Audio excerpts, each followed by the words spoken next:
Pertama, kita akan membahas terlebih dahulu tentang definisi perubahan lingkungan.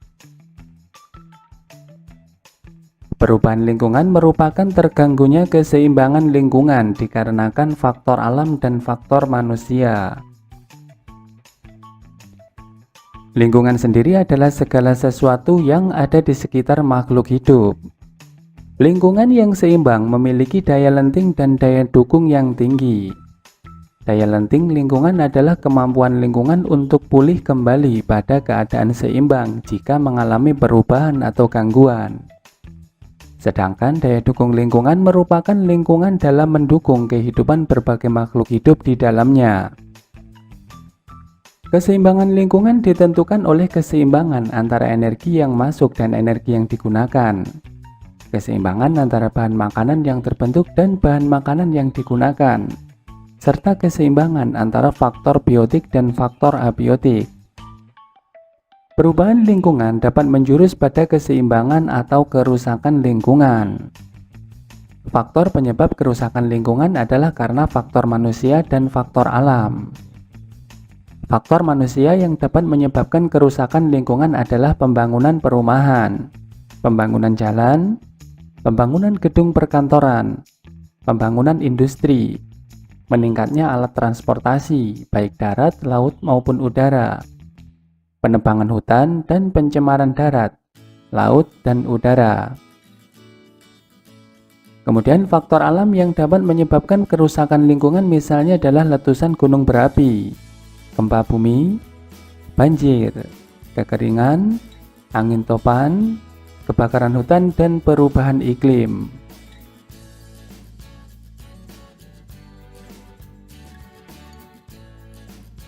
Selanjutnya kita akan melihat tingkat perubahan lingkungan.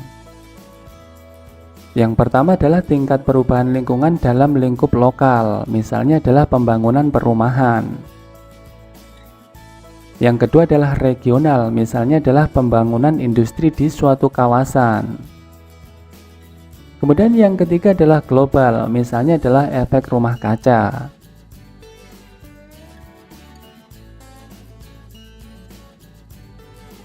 Selanjutnya kita akan melihat tentang definisi perubahan iklim. Perubahan iklim merupakan fenomena perubahan pola keikliman yang berpengaruh terhadap perubahan pola cuaca suatu daerah hingga dunia dalam jangka panjang.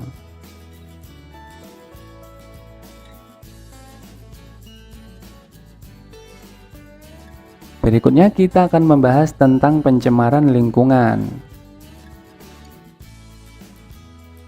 Pencemaran lingkungan merupakan masuknya atau dimasukkannya makhluk hidup, zat, energi, dan atau komponen lain ke dalam lingkungan hidup oleh kegiatan manusia, sehingga kualitasnya turun sampai ke tingkat tertentu yang menyebabkan lingkungan hidup tidak dapat berfungsi sesuai dengan peruntukannya. Adapun bahan-bahan yang menyebabkan pencemaran lingkungan disebut dengan polutan.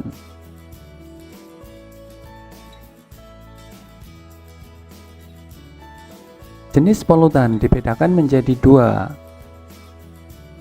Yang pertama adalah polutan degradable. Polutan degradable yaitu polutan yang dapat diuraikan kembali atau dapat diturunkan sifat bahayanya ke tingkat yang dapat diterima oleh proses alam. Misalnya adalah kotoran manusia atau hewan dan limbah tumbuhan. Yang kedua adalah polutan non-degradable.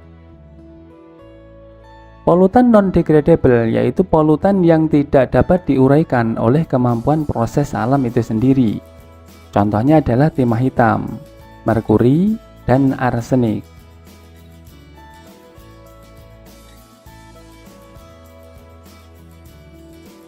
Selanjutnya kita akan membahas jenis-jenis pencemaran. Yang pertama adalah pencemaran udara. Pencemaran udara adalah kehadiran satu atau lebih substansi fisika, kimia, atau biologi di atmosfer dalam jumlah yang dapat membahayakan kesehatan manusia, hewan, dan tumbuhan, mengganggu estetika dan kenyamanan atau merusak properti. Yang kedua adalah pencemaran air. Pencemaran air adalah masuknya makhluk hidup atau zat lain ke dalam air yang menyebabkan kualitas air menurun ke tingkat tertentu, sehingga tidak dapat berfungsi sesuai dengan peruntukannya. Untuk menentukan air sudah tercemar atau belum dapat diketahui dengan melakukan pengujian terhadap 3 parameter, yaitu parameter fisik, kimiawi, dan biologi. Kemudian yang ketiga adalah pencemaran tanah. Pencemaran tanah artinya adalah keadaan di mana bahan kimia masuk dan mengubah lingkungan tanah alami. Adapun pencemaran tanah ini dapat terjadi melalui pencemaran langsung dan tidak langsung, di mana pencemaran langsung akibat penggunaan pupuk berlebihan, pemberian pestisida, dan buangan limbah yang tidak dapat diuraikan. Sedangkan pencemaran tidak langsung karena air dan udara. Selanjutnya yang keempat adalah pencemaran suara. Pencemaran suara adalah gangguan pada lingkungan yang diakibatkan oleh bunyi atau suara yang mengakibatkan ketidaktentraman makhluk hidup di dalamnya. Rata-rata seseorang mampu mendengar suara dengan frekuensi antara 20 hingga 20.000 Hz. Dan kebisingan suara dengan frekuensi di atas 80 desibel. Sedangkan di Indonesia nilai ambang batas untuk kebisingan yang diperkenankan adalah 85 desibel untuk waktu kerja 8 jam per hari.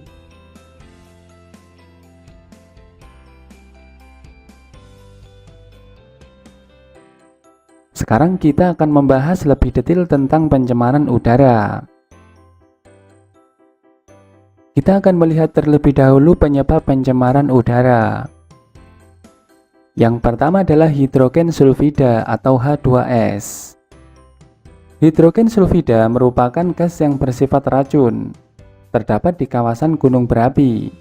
Bisa juga dihasilkan dari pembakaran minyak bumi dan batu bara. Yang kedua adalah karbon dioksida atau CO2. Gas CO2 adalah gas yang dihasilkan dari proses pernapasan makhluk hidup, pembusukan bahan organik, dan pelapukan dari batuan. Bila gas ini di atmosfer jumlahnya meningkat, maka akan menyebabkan peningkatan suhu pada bumi atau disebut dengan efek rumah kaca. Kemudian yang ketiga adalah karbon monoksida atau gas CO. Gas karbon monoksida tidak berwarna dan tidak berbau, bersifat racun, merupakan hasil pembakaran yang tidak sempurna dari bahan buangan mobil dan mesin letup. Dampak gas karbon monoksida adalah asfiksi yang dapat menyebabkan kematian. Kemudian yang keempat adalah oksida belerang, SO maupun SO3. Gas oksida belerang ini berasal dari pabrik yang menggunakan belerang dan hasil dari pembakaran fosil. Gas ini jika bereaksi dengan air akan membentuk senyawa asam. Bila senyawa ini turun bersama dengan hujan, maka akan terjadi hujan asam. Hujan asam ini menyebabkan hewan dan tumbuhan bisa mati, besi berkarat, dan bangunan menjadi rusak. Yang kelima adalah oksida nitrogen. Gas nitrogen sebenarnya sangat dibutuhkan oleh makhluk hidup sebagai bahan untuk membangun protein. Jika gas oksida nitrogen ini bereaksi dengan air, maka akan membentuk sebuah senyawa asam. Selanjutnya yang keenam adalah klorofluorokarbon atau CFC. CFC seringkali digunakan untuk bahan pendingin pada AC dan kulkas. Selain itu, CFC juga digunakan untuk alat penyemprot rambut dan juga alat penyemprot nyamuk. CFC sangat berbahaya karena bisa merusak lapisan ozon pada atmosfer. Akibatnya, perlindungan bumi dari radiasi sinar ultraviolet akan berkurang. Adapun dampak menipisnya lapisan ozon adalah menyebabkan kanker kulit karena tingginya radiasi sinar ultraviolet. Yang ketujuh adalah asap rokok. Asap rokok mengandung beberapa senyawa yang berbahaya, misalnya adalah karbon monoksida, nikotin, tar, hidrogen cyanida, benzen, formaldehid, arsenik, kadmium, dan amonia. Efek dari asap rokok ini bisa mengakibatkan batuk, kanker paru-paru, emfisema, dan memengaruhi janin dalam kandungan. Yang kedelapan adalah bahan organik volatil seperti CH4 atau metan dan C6H6 yaitu benzen. Yang kesembilan adalah suspensi partikel seperti debu tanah, dioksin, logam, dan asam sulfat. Dan yang ke-10 adalah substansi radioaktif seperti strontium 90.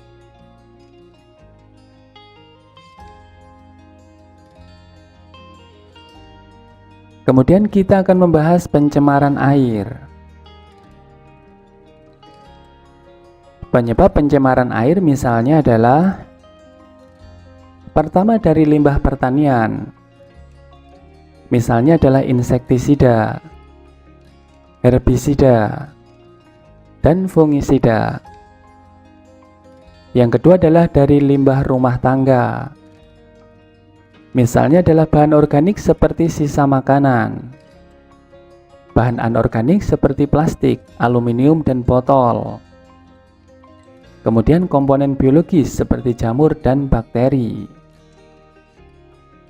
Yang ketiga adalah limbah industri. Misalnya adalah bahan anorganik seperti arsen dan kadmium. Kemudian bahan kimia seperti pewarna tekstil, serta cairan berminyak.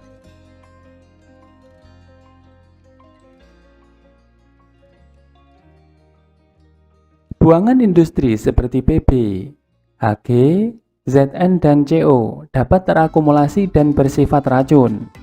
Bila terjadi pencemaran di air, maka akan terjadi akumulasi zat pencemar pada tubuh organisme. Akumulasi pencemar ini semakin meningkat pada organisme pemangsa yang lebih besar. Dampaknya adalah bisa menjadi media penyebaran penyakit, peningkatan alga dan enceng gondok, menurunnya kadar oksigen dalam air hingga mengganggu organisme di perairan, dan mengganggu pernafasan karena bau yang menyengat.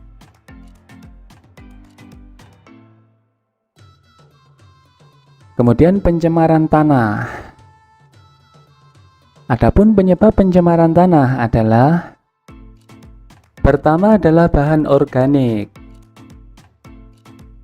Misalnya sisa makanan rumah tangga, sisa deterjen dan sabun rumah tangga, kemudian sisa makanan dari pasar. Selanjutnya sisa pupuk organik pertanian. Berikutnya adalah sisa pestisida pertanian. Lalu sisa bahan organik perindustrian, limbah kotoran hewan peternakan. Yang kedua adalah bahan anorganik. Misalnya adalah bahan radioaktif, bahan logam seperti Mn dan Fe. Kemudian bahan pupuk anorganik seperti urea dan TSP. Lalu bahan anorganik rumah tangga seperti plastik, botol, kaca, dan karet. Dampak dari pencemaran tanah misalnya adalah peningkatan salinitas tanah dan penurunan kesuburan tanah. Kemudian bencana alam seperti tanah longsor dan erosi hingga penyumbatan saluran air.